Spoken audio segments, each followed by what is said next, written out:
Hello, as we continue our roads to a violence-free Nigeria, we'll bring you another edition of our program, Violence Free World. My name is Kali Ikwe, and today we have a special guest on the program, the Executive Governor of Plateau State, His Excellency, Right Honorable Simon Lalong. But we'll continue with this conversation when we'll return from this break.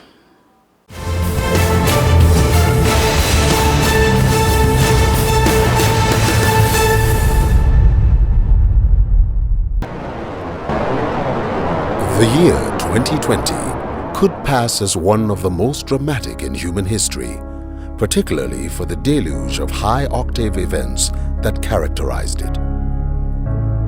Nigeria, like the rest of the world, came under the weight of the COVID-19 pandemic with unprecedented consequences. Interestingly, just as major traces of COVID-19 were fading, the End SARS protest sparked up with a violent coloration, leaving in its wake looting, death, loss of business hours, and wanton destruction of properties, both public and private. Subject, risk guns. Carry what you think, carry, brother. It is perhaps much more interesting to note that a threat to embark on a national industrial action by the organized labor in Nigeria, anchored on a hike in electricity tariffs and pump price of petroleum products, remained unresolved.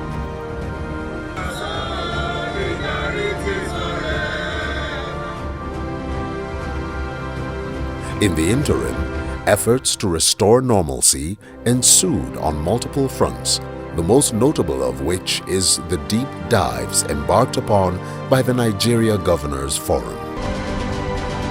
Some of the events at least succeeded in bringing to the fore the disconnect between the nation's leadership and youth across the country. Youth in the country protested manifest economic neglect, unemployment, a poor learning environment, and the absence of basic health care, among many other issues plaguing the country. It is instructive to note that the End SARS protest elicited a prompt response from the leadership. The 5-point demand by the End SARS protesters had been acceded to with efforts in place to meet the demands, yet the deficit of trust continues to undermine the pronouncements and the efforts of state governments. The burden of rebuilding confidence seems to hang heavily on the shoulders of the Nigeria Governors Forum, NGF, which as a body is increasingly proving to be a very dependable arbiter. The forum calls for comprehensive and robust reforms in the police force. It is still to the credit of the NGF that considerable amounts of palliatives and healthcare packages were gotten from several international donor agencies, CACOVID, and the federal government. Many may also not remember that the NGF negotiated and ensured that a truce between organized labor and the government was achieved. End SARS protests particularly may have put the forum and the individual governors of the 36 states across the country on autodrive as they assiduously worked to win the confidence of the people. But the impatience on the side of the people has remained its bane.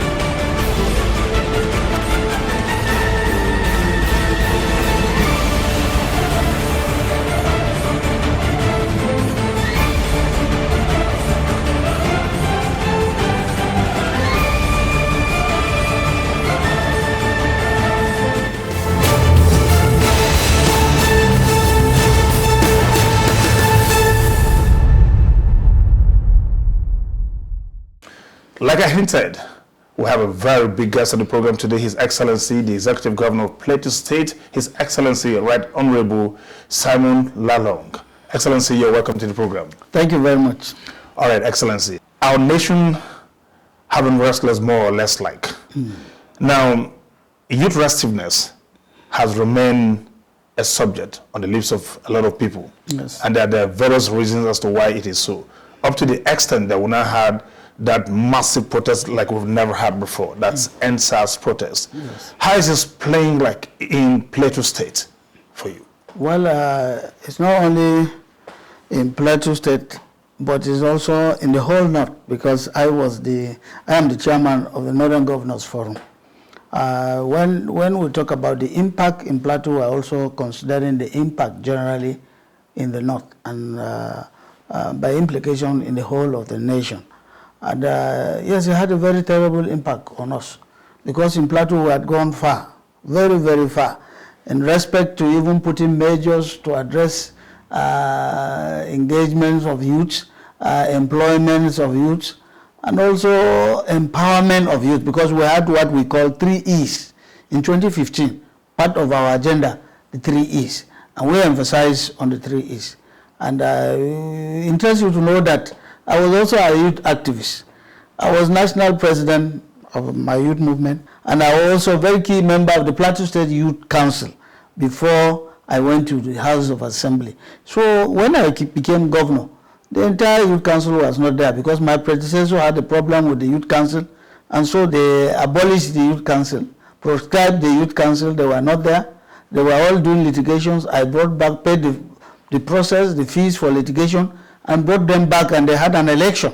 That was when we now again had youth council, proper youth council, which we were all managing, and developing measures of how to engage them, how to empower them. And it will interest you to know that we set up the Plasmeda, what we call Plasmeda, for youth engagement and employment.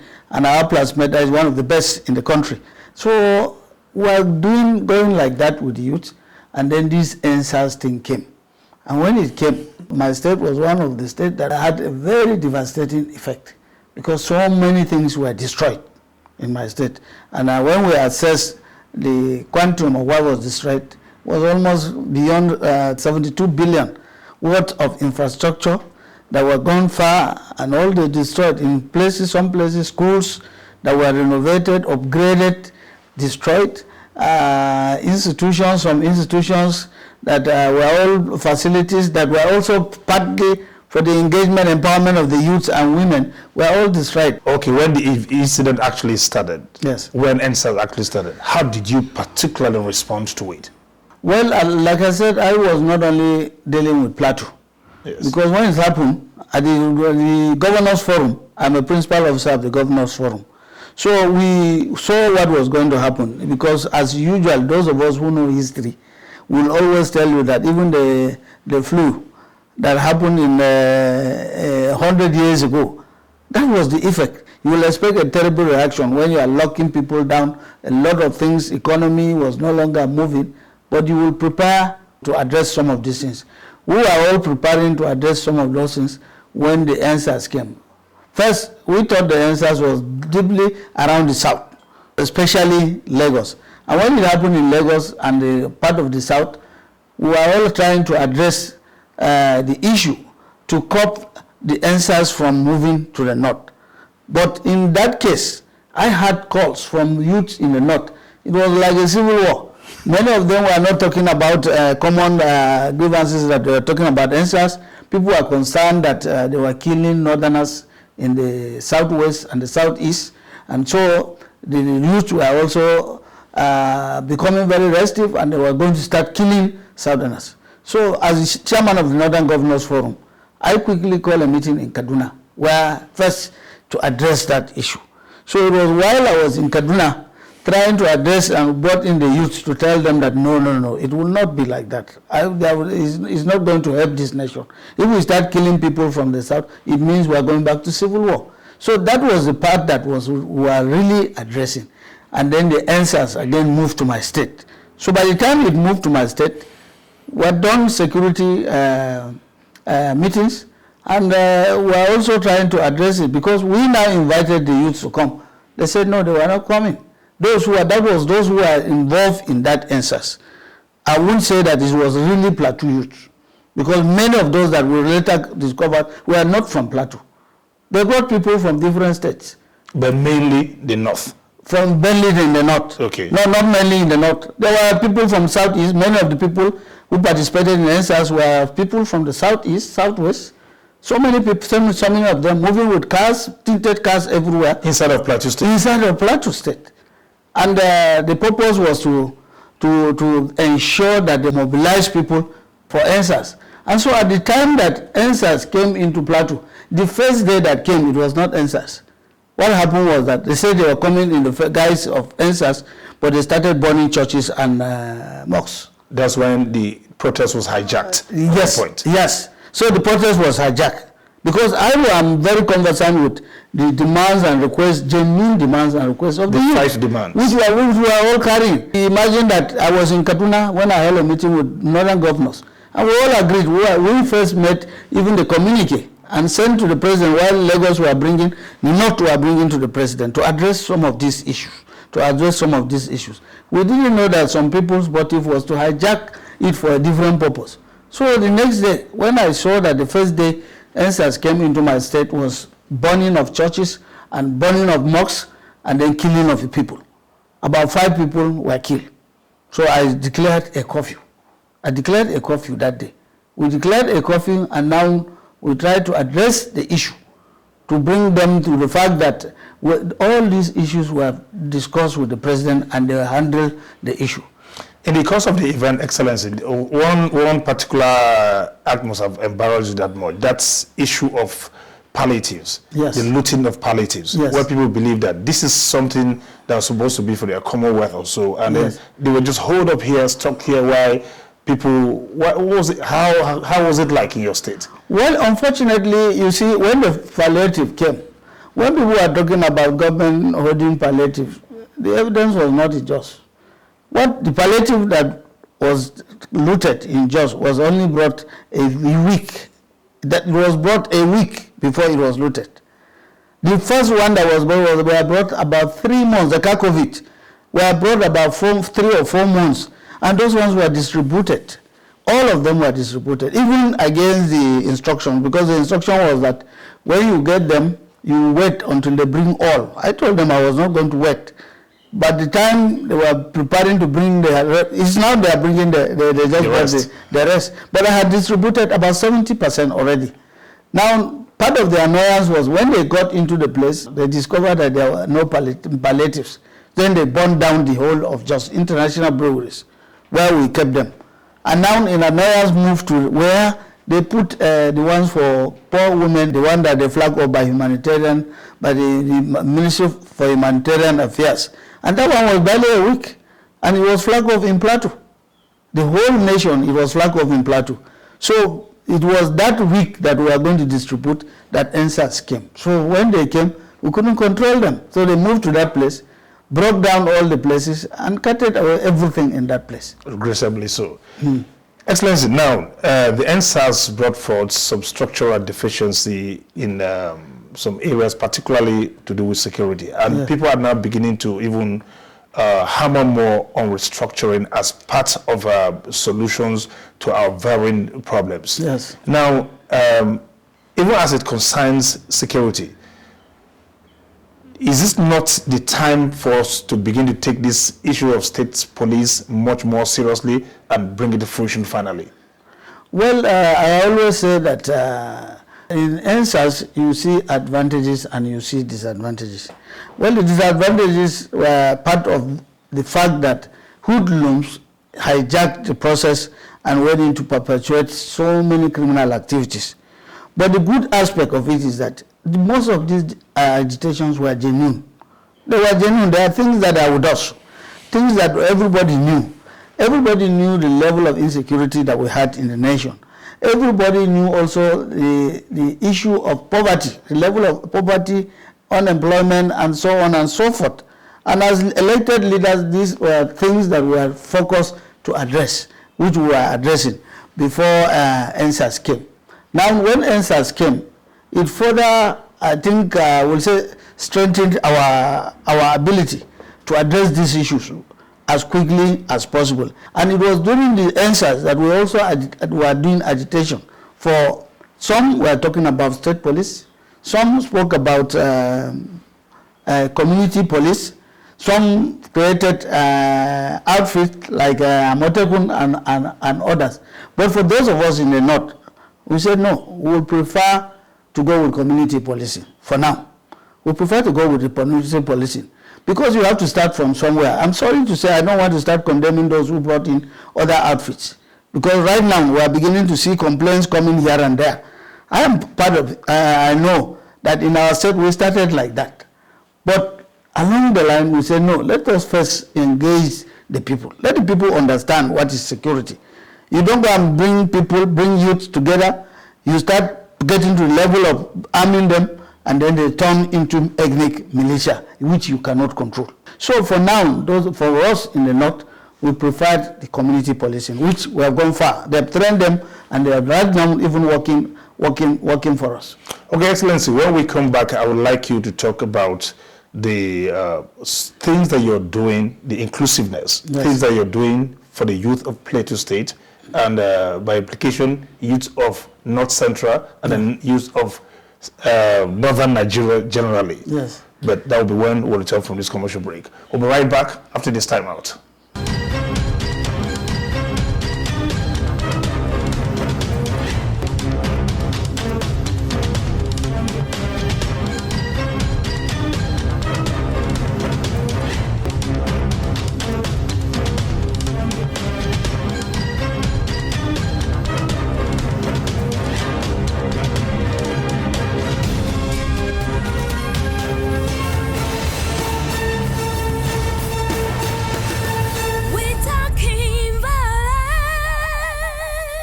All right, welcome back. This is Violence Free World, and I'm still here with His Excellency, the Executive Governor of Plateau State, Right Honorable Simon Lalong. Excellency, just before we went on that break, we were talking about inclusiveness as to what exactly it is that you're doing that we're probably not aware of, or the larger people are not aware of, for the youth of Plateau State, to ensure that you carry them along, even to the extent of they helping you check security as well. Yes. Generally, yes. What are you doing for the youth? Well, I told you first that from my background, I was a youth activist, and I was the national president of my ethnic association, and before I went to the House of Assembly, and also participated fully and actively as a member of the Youth Council, the Youth Council of Plateau State, for a long time before I was elected. And I went in to the House of Assembly, became the Speaker for a long time before I became Governor. So I know the problem of the youths, and I appreciate also the agitations of the youth. Now, what we had in Plateau were segmentations, divisions along ethnic and sometimes religious divisions. So you have a lot of religious divisions. What we tried to do when we came to office is to do away with such things, as to bring back the Youth Council. So we developed the 3 E's, the empowerment, the employment, and the engagement. That's the 3 E's we call. And within the 3 E's, we are doing our best. So with that skills, they are also empowered. They have gone around, they have engaged people, they have employed people within the skill acquisition. So we are doing very well in that. So that way, we are able to engage a lot of them. 2, education was also very important. We created avenues to ensure that if people were run away from schools, they come back. Excellent. Let's talk about the cost of governance. Cost of governance is one of the issues that a lot of people consider very, very provocative, including the youth. Now, when we say cost of governance, there's this aspect of it, this emolument, this bogus pension package for past governors, deputies, and so on. And some people don't think that that's a very fair thing to do to the people. And I see that some states, some of your colleagues are already taking steps to abolish that. Is this something that you are inclined to do and you want to encourage to go around as part of the way to cut cost of governance? Well, that started around 1999. I think it was created by revenue mobilization, federal revenue mobilization. And there were reasons for that. And the first reason was to ensure that there was going to be stability in democratic governance, in democracy itself. You recall that most of the time in past history, when we handed up to civilians, military were always coming back again. And these were some of the reasons they were bringing to come back and take over again. And I know that time I was a speaker, that the idea now came that you should make those who are elected comfortable so that you don't steal money. It will also reduce corruption. So if somebody like a governor is aware that you leave office and this is what you are going to get, there will no basis for you to come and start pilfering. But Nigerians being what they are, they went beyond that. After that, we saw a lot of governors here and there being prosecuted and jailed for so many of them. So there was no need. It means that idea was no longer working. Was no longer working. So for me, I think that idea of not paying, I'm also in agreement, because it's not even an issue of people saying it's a court. There is a court judgment in respect to that. The reason that brought it, that thing, is no longer there, has been abused. So for me, I will also agree with it that there's no need for anybody to be paid money after leaving office. This view, I guarantee you, will be very, very popular with the people. Honestly, there's a connect between impoverishment, ethnicity, and all sorts of divides, and youth restiveness. What do you see in all of that? The injustice, ethnicity, and all sorts of things. Well, there's always a connection. A connection, because what part of the problem that we have in Nigeria today is ethnicity. Divisions in religion. Because anytime people were doing things, with apology to our leaders, that is those leaders who came in during the First Republic, even if they were doing ethnicity, but it wasn't taken to the highest point that we see today. But we've gotten to a stage where everything you do now, at the federal, they will talk about ethnicity. You even move to your local government, they will talk about clan. People will be talking about clan. So this division is also, for me, we must find a way of discouraging it.